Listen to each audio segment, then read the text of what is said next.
Hi everyone, Dr. Frunkey here with another knife review video. Today I wanted to discuss some knives that are kind of near and dear to me and to a lot of people out there for various reasons. Now, when I was growing up, like most people, knives were kind of a thing that were relegated to the kitchen for specific food prep and cutting tasks. You'd have some kind of blade maybe that you would use to open boxes, and you'd have knives or blade sort of things in your toolbox. But no one I really knew grew up carrying knives regularly, so it was something that I kind of learned about and started doing myself. But when I was really young, a good friend of mine had a CRKT M16 knife, one of the little ones, with the spear point blade, and that was sort of the first knife I think that I ever saw. Somebody else had it, and it was not just your dad's knife or your granddad's knife, like a case knife or a Victorinox Swiss Army knife. It was a dedicated knife. It had sort of a tactical appearance, and that was probably my first real introduction into knives in general, and that was a CRKT M16, one of the small versions, a lot like what you see up here, but it was a plain edge. It was actually the small titanium version of this knife. I don't have that readily available, but the story remains the same. So when I first started getting into knives, I was actually gifted a CRKT knife when I was much younger, maybe around 10 or so.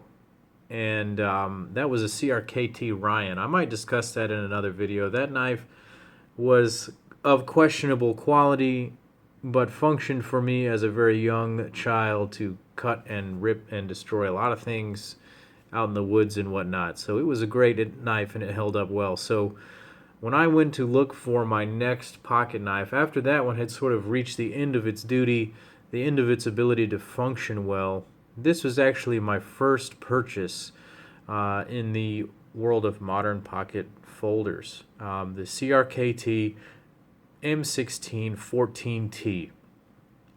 The M16 Tanto, the big dog Tanto. So this knife is huge. It will barely even fit in the screen. Let me see if I can actually get it to fully fit onto the frame here. And there you go, just barely.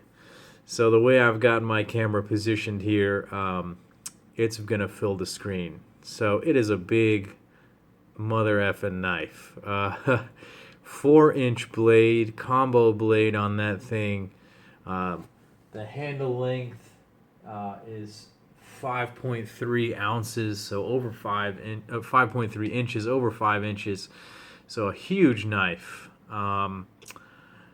The handles are made of stainless steel liners and titanium scales. This side appears to be only titanium. This side has a stainless steel frame and liner lock with a titanium scale, 6A04V titanium scale. It features the autolawks system, LAWKS, the proprietary CRKT automatic locking mechanism that they say creates a virtual fixed blade. That's questionable, and honestly it's mostly annoying, but it's a safety feature, and it's something that you just deal with. Some of the other models do not have the auto locks, but just sort of optional locks system that you can engage yourself manually or disengage manually. Very nicely ground Tanto blade and a solid handle here. So when I bought this knife, it was somewhere around, I think, $60. I don't think I paid much more than that, and I was impressed because I had sort of stepped up from a junky CRKT that was costing around $27 to this knife. So I kind of doubled the price, and in so doing I got titanium on the handles. I got an upgrade in the steel from HCR 13 MOV to this AUS 8. I didn't know much about steel at the time, so that sort of piqued my interest, recognizing that they were of different steels and why that might be.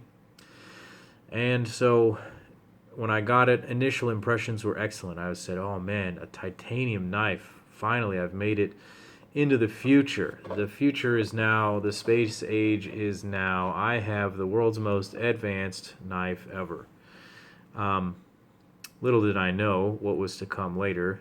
As many of you are aware, this addiction just kind of keeps snowballing, but no problem. This knife impressed me. So it came very sharp out of the box. I'm going to get the little guy out of here. He's kind of taking up a lot of the frame. I need all the space I can get to show this knife. After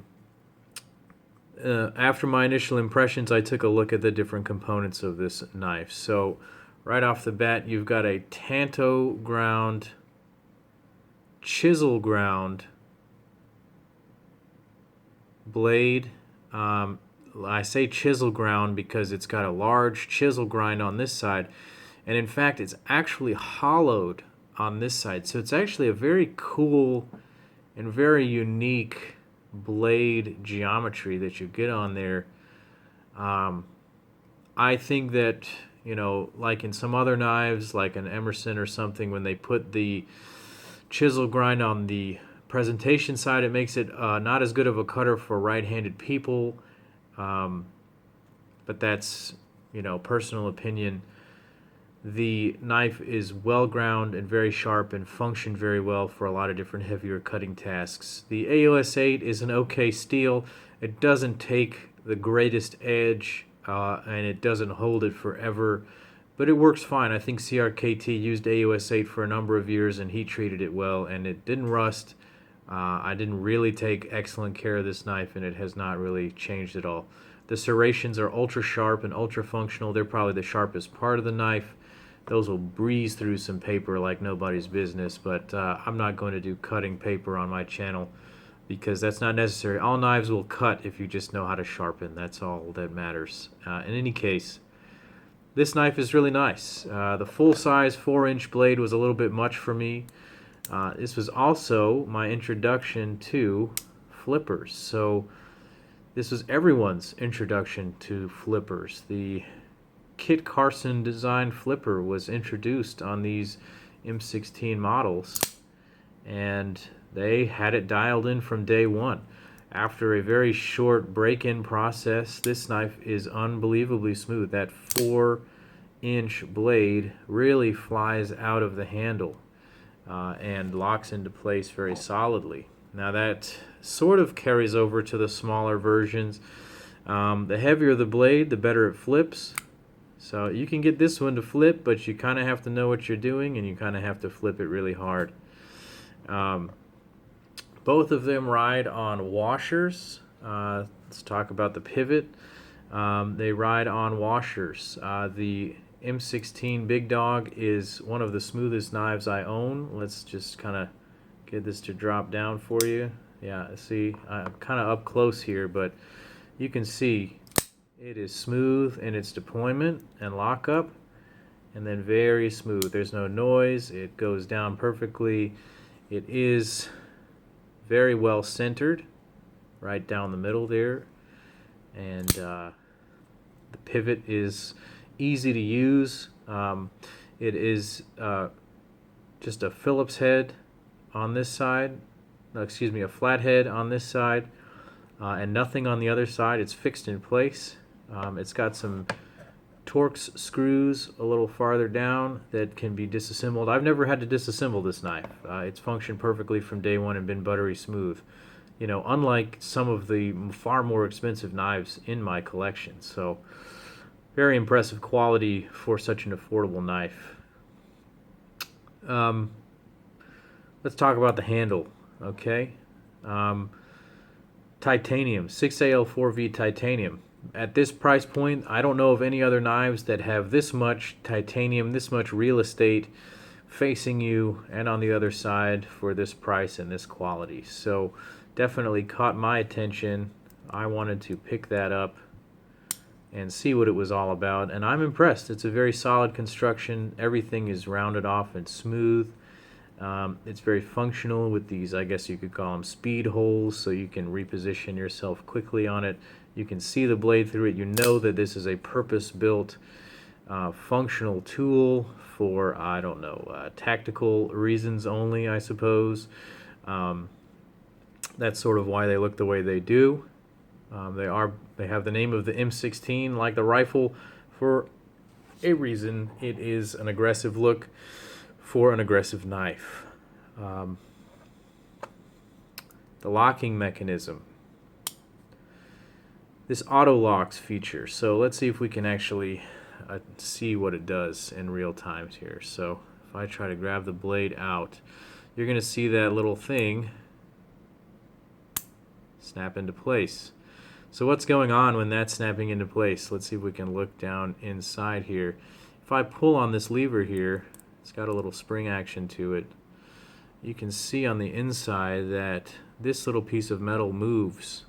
And what that's doing is it's automatically sliding into place and preventing the lock bar from becoming disengaged. What they call a virtual fixed blade. Now, that's not nearly a virtual fixed blade if you ask me. That can still fail. Some people take this system out of their knife entirely, but I think it's just an interesting thing that adds to this knife. If you get used to disengaging it, it becomes a simple part of the disengagement, and you get used to it. It's not that bad. I think it detracts from the knife overall for making it a more fun knife. They do offer this now in the, I think, classic form because of an anniversary and to commemorate Kid Carson, who passed away recently. They're offering some of the classic models without the auto locks. So pick up one of those. They have them in Damascus as well coming out, so check those out with CRKT and various distributors. The smaller version here is the M16 10KS. It's basically just the smaller, cheaper version. This one actually came as a part of a gift when I purchased another CRKT, actually another CRKT that was purchased for me. This came secondarily, but they do offer this for sale, and it's about $10. Very affordable option if you're looking for a smaller knife.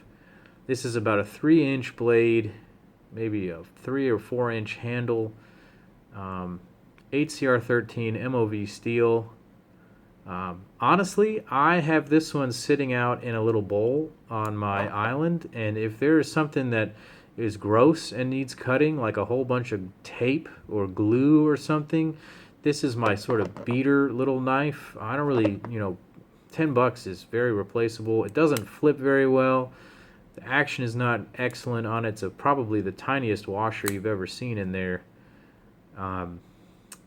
I've not taken it apart and oiled it up because I just don't care. This thing just kind of scrapes and cuts whatever kind of crud is coming through the door. Honestly, it's held up well to it. The finish does not rubbed off.